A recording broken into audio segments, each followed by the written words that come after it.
Perang Dunia Kedua yang terjadi pada 1939 sampai 1945 merupakan sejarah kelam bagi umat manusia. Secara garis besar, invasi Jerman ke Polandia atau disebut juga dengan istilah kampanye September yang dilancarkan pada 1 September 1939 merupakan penyebab terjadinya Perang Dunia Kedua.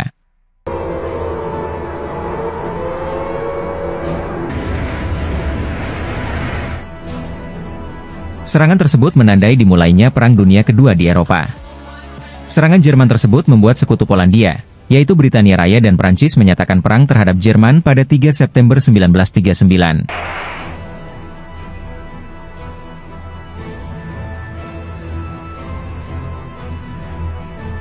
Untuk menaklukkan Polandia, Jerman hanya membutuh waktu 1 bulan 5 hari. Dengan kata lain, Polandia berhasil ditaklukkan dan dikuasai oleh Jerman pada 6 Oktober 1939.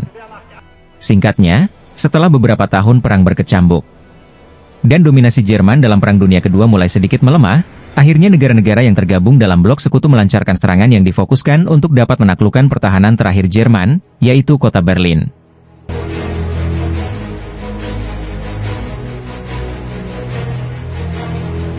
Oke, sebelum lanjut, untuk pembahasan ini kita akan memfokuskannya serangan terhadap Jerman dari sebelah timur.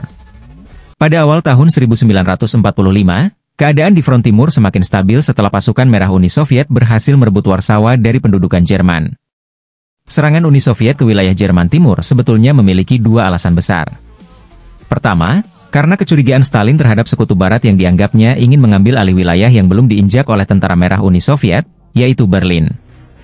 Maka Soviet terus menyerang ke arah Barat agar bisa mengambil alih wilayah di timur dan menghentikan gerak sekutu Barat yang bergerak ke timur. Keduanya memiliki pikiran hampir serupa karena penguasaan atas wilayah tersebut tidak bisa dilakukan secepatnya kecuali jika Berlin telah diambil alih oleh salah satu blok. Alasan kedua adalah, Berlin sendiri memiliki banyak aset strategis, contohnya Hitler sendiri dan program pengembangan bom atom Jerman, serta kecanggihan teknologi Jerman lainnya. Pada 9 April 1945, Königsberg Selatan akhirnya jatuh ke tangan Tentara Merah. Hal ini membebaskan gerak pasukan Marskal Konstantin Rokossovski dari barat ke timur lembah Sungai Oder.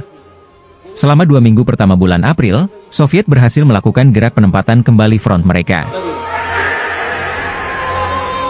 Marskal Georgy Zhukov berkonsentrasi di front pertama Belarusia yang ditugaskan di sepanjang Sungai Oder dari Frankfurt di daerah selatan hingga ke wilayah Baltik, sampai wilayah di front Seelow Heights. Hal tersebut menyebabkan pasukan Jerman kedua, yang telah terkepung di Danzig, berhasil keluar dan menyeberangi Sungai Oder. Di selatan, Marskal Ivan Konev membawa front pertama Ukraina keluar dari bagian luar Silesia ke arah barat laut menuju Sungai Neisse.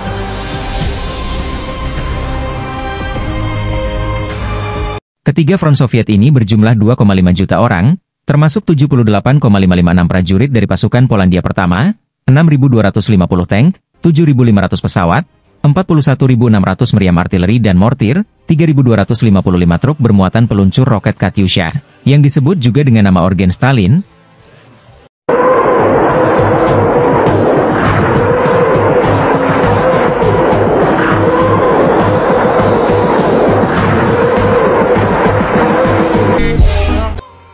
Dini hari tanggal 16 April 1945, serangan ke Berlin dibuka oleh bombardir hebat dari 16.000 artileri dan roket Katyusha oleh Soviet sepanjang hari.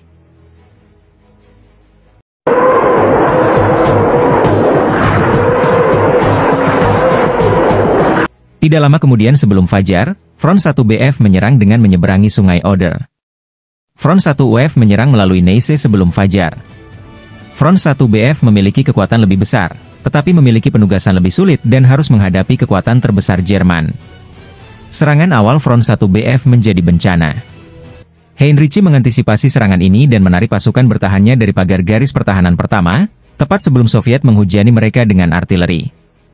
Sinar pencari dari 143 lampu yang sebenarnya dimaksudkan untuk membutakan pasukan bertahan tertahan oleh kabut pagi dan malah memperlihatkan siluet pasukan Soviet.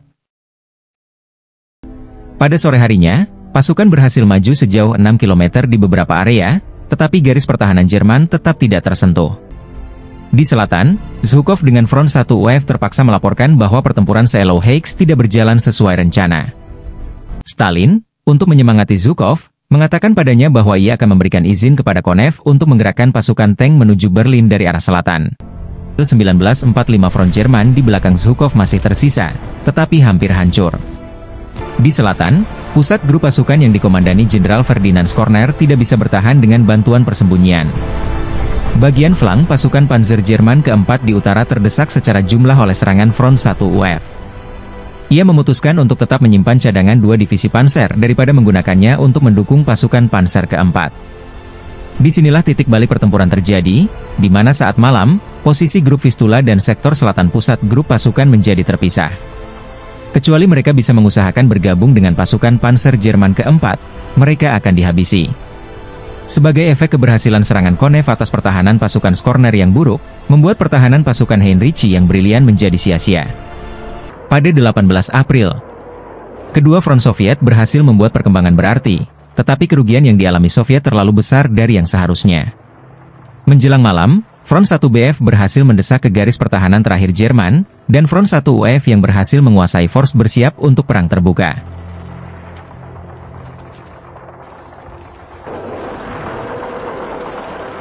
Pada 19 April, Front 1 BF berhasil merusak garis akhir pertahanan Seelow Heights dan tinggal sedikit pasukan Jerman yang menghalangi mereka dari Berlin. Sisa pasukan Jerman ke-9 yang mempertahankan area tersebut dan sisa pasukan Panzer Jerman ke-4 berada dalam bahaya menghadapi penghancuran oleh Front 1 UF. Sebelum pertempuran berakhir, Adolf Hitler telah bunuh diri tepatnya 30 April 1945, 2 hari setelah eksekusi Benito Mussolini. Dan akhirnya, Jerman menyerah setelah 5 hari pertempuran. Penyerahan Jerman ditandatangani oleh Marskal Wilhelm Keitel.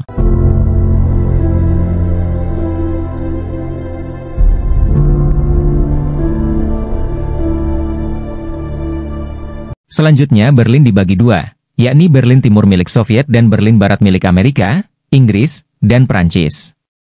Kota Berlin mengalami kerusakan yang parah meskipun beberapa bangunan seperti gerbang Brandenburg dan gedung Reichstag masih bertahan. Setelah Keitel menandatangani instrumen penyerahan, dilanjutkan dengan pengadilan Nuremberg. Sidang Nuremberg digelar oleh sekutu terhadap Jerman Nazi yang kalah perang karena merencanakan dan melakukan invasi ke negara lain, serta atas kekejaman terhadap penduduk di negara yang didudukinya pada masa Perang Dunia Kedua.